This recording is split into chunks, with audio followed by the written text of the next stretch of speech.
Hello, story lovers. I'm glad you're here today. We are going to talk about how to write great scenes, that one specific ingredient that you need to make sure that you're always writing a fantastic scene. So come along with me today and learn something about writing.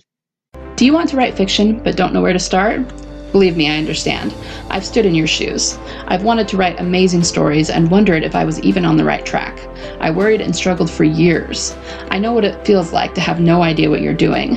Like everything you write is cheesy and amateurish, and you'll never be good enough to sit on the shelves next to the great authors of your time, or the classics. But I want you to know there's an answer for you. A way to know that the stories you're writing will resonate with readers. A way to transform from wherever you are now in your writing journey to someone who's universally hailed as talented and a skilled storyteller. Welcome to The Story Savant, the podcast with free writing advice for the aspiring storyteller. I'm going to give you every tool I know to help you become a master storyteller. Every week, I'll bring you tips on story structure, characterization, themes, heroes, villains, and more to automatically make your story resonate with your audience. Stay tuned. We're going to learn to tell amazing stories, and we're going to have a ton of fun doing it. Let's do this. Okay, well, I'm going to start with a personal update today because it's been a while since I gave you one of those. It's been kind of a crazy couple of weeks, hasn't it? With all this coronavirus stuff. I don't know about you guys, but people in my town are kind of going nuts over it, like you see on the news. All the toilet paper has gone off the shelves and there's big lines to get into stores. Personally, I think the hype is going to end up being way worse than the actual viruses. Not that there's not anything to worry about, especially for the elderly or immunocompromised, but for most of the rest of us, I think it's just going to end up being a lot of panic. So just kind of sitting here waiting it out. But again, I don't know about you, but everyone in my town, we're in Utah, as soon as they declared the state of emergency, everything got shut down. So, I mean, people who work in like food service and more salesy kind of jobs, for the most part, are still working. But my dad, who I live with, he is a computer programmer and he got sent home for the next 2 weeks. My niece and nephew, all the schools are closed for the next 2 weeks. Most of my brothers and sisters who I keep in touch with on Facebook, they've been sent home for 2 weeks, to see how it goes. So I'm just hoping within 2 weeks the hype will die down a little bit, but everybody's home for right now. And I gotta say, even though I work from home, so I don't have a 9-to-5 job anyway, this is a great time to get some writing done. I mean, obviously if you're at home and you have to do some work for your job at home, but hey, as long as you're home all day, you might as well get some writing in, right? All right, so what am I up to? I still have not started my Facebook Lives, and I'm going to start them this week, come hell or high water. I really am. The reason that I haven't is that I've been doing a lot of editing. I kind of want to start them because I'm going to use them as an accountability thing for how many words I'm getting written every day. I kind of wanted to wait until I was working on a new project to where I would be writing words every day or almost every day. So far, I've been just doing a lot of editing, finishing up Vacant Passage, which was the 5th and final book of Street Games. And I'm excited to say that that has dropped. This last week was my launch week, and it went pretty well. I really wasn't expecting too much from that book because it's the 5th and final book in a 5-book series, and it has been over a year since I put out the 4th book. So I didn't do a very good job of building hype and, making sure that it got out rapidly. That said, I think I did a good job with my email list with building hype just for this launch, and I really would have been happy with selling 5 books on launch. I was looking at it more of a situation where I'm going to end up, running a lot of promos to the first book and selling it as a series and saying all 5 books are now available, so come get this. But even though I was not really counting on a huge launch, I actually did pretty well. I used an email sequence that I hadn't used before, and I sold a couple of dozen copies the first week and got a bunch of borrows from KU. So that was actually more than I was thinking I would get, and I was very pleased with that.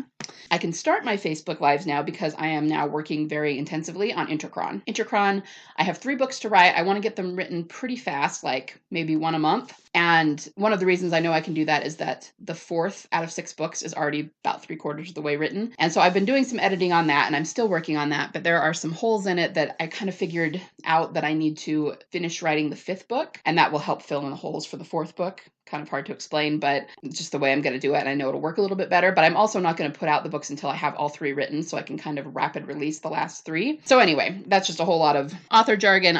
Just to say that I'm working on Intercron, and I'm hoping to be done with that series in the next 60, possibly 90 days, but I'm hoping it's closer to 60. And then after that, I can turn my full attention to Dragon Magic, which is the one I've had on the back burner for like 4 years.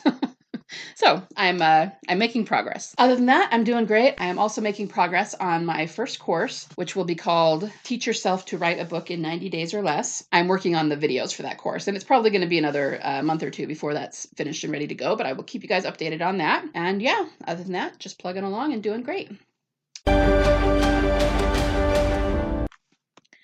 Okay, so let's get down to the meat and potatoes of this episode. We are going to talk about how to write great scenes. Now, we've already talked about plot points, and I'm hoping that at this point, you have your work in progress, whatever story you're working on, and you have already plotted out the major events of the story using my 9 plot points. Again, if you need that, you can get a free PDF by clicking the link in the show notes. Now, once you have that figured out, though, of course, that's just the bones, of the story. From there, you still have to go in and write your scenes. You still have to get from A to B, right? From the first plot point to the second, and the second to the third. So one thing that I know a lot of new and aspiring writers do is they tend to write scenes that don't really go anywhere and don't really accomplish very much. Obviously, that's not something you want to do. So we're going to talk about today how to make sure that your scene is accomplishing something, that it's a really great dynamic scene that holds the reader's attention and really draws them in and also pushes them through the story. Because if you have one great scene, that's going to push them into the next great scene, and that's how they're going to get through the book, rather than having a scene that didn't really engage them and bores them, and then they put down the book and might not pick it up again, right? That's exactly what we don't want to have happen. So let's talk about this. Well, I'm just going to dive right in and give you kind of the title of this episode is the one ingredient you need to make sure every scene in your book is fantastic. I'm just going to tell you right off the bat what that is, and that is that something in the scene has to turn. Now, I know that doesn't really help you very much. Don't worry, I'm going to unpack it. What I mean is that every scene in your book has to accomplish things that makes it so that the story turns. There basically has to be a point of no return in every scene. So there needs to come a point in every scene where something happens that makes it so that the characters cannot go back to what the status quo was before that scene. So this can manifest as new information they didn't have before, a huge event that happens that changes everything. Sometimes it can be very physical, like they're, moving through the rooms in a building and a door shuts behind them and locks. They literally cannot go back through that door. But something has to change in a big way for the character in the scene so that they can't go back to who they were or what their lives were like before that happened. And I'm going to give you an example of this. Actually, I'm going to give you several examples of this. I'm sorry today, guys. I keep losing my voice. I don't know why that is. I'm really not sick. I actually just worked out, and I think it is affecting my voice, so I'm sorry about that. All right, so I'm going to give you a couple of examples of when I've seen this in other people's writing in my writing group, and then from there I will talk about, I will use a film and show you how the scenes in this film were done really, really well. Okay, so in my writers group, we kind of have a running joke about how sometimes you can have a scene where a character doesn't do anything except read a book. And this is actually a really funny inside story because one of the gals in my writers group, who is also a writer, I'm not going to give you her name because I haven't gotten her permission to give you her name on my podcast, but this was several years ago. We were all newbie writers. We were all, kind of starting out and starting to figure out our writing craft. And she had a scene in which one of her characters, a male whose name was Nate, was reading a book. And I understood what she was going for in that scene. It was kind of a mirror moment for him where he was being very contemplative and he was reading a book, and then he had a short conversation with another character, but that was pretty much it. There wasn't a whole lot of action. There wasn't a whole lot of drama. There wasn't a whole lot of conflict. That's kind of a problem. You need to have conflict in a scene. And one of the other guys in our writers group kind of made fun of her for it and made a joke about it and said, so basically what happens in this scene is Nate reads a book. And we all kind of chuckled about that, but his point was that it needed more conflict. It needed something on which the scene could turn, and it wasn't there. So, needless to say, she went back and revised that scene and made it better. Another more recent example is another writer, and I'm just going to tell you a little bit about her scene and how I talked to her about how she could make her scene better. She had 2 characters, and there's basically a big mission coming up. So it's like a sci-fi. I'm not going to go into too many details because this is her work in progress. But there's a big mission coming up. And it was understood that the main character, who is a woman, so the heroine, was going to be the one to go on this mission. And then all of a sudden she found out that she was going to have to be in a competition with another guy, a man, and whoever won got to go on the mission. So she's going to have to fight for this mission. And she assumed that it was just a foregone conclusion that it would be her that would go. Well, to make things worse, the guy that she's competing against, she kind of has a crush crush on him. There's a little bit of sexual tension going on there. Well, guess what? That's a great setup. There's a lot of conflict inherent in that. It's a great premise for her story and where she's beginning. The problem was that she kind of went back and forth with how the main character felt about this. So she was upset and a little bit angry that she was going to have to fight for this instead of it just being given to her. But when she spoke to this man about it, she didn't really say much. It was a very casual conversation, and she kind of seemed like she was dancing around the issue and wanted him to bring it up. And my advice to this author friend of mine was that you need to put these characters at odds.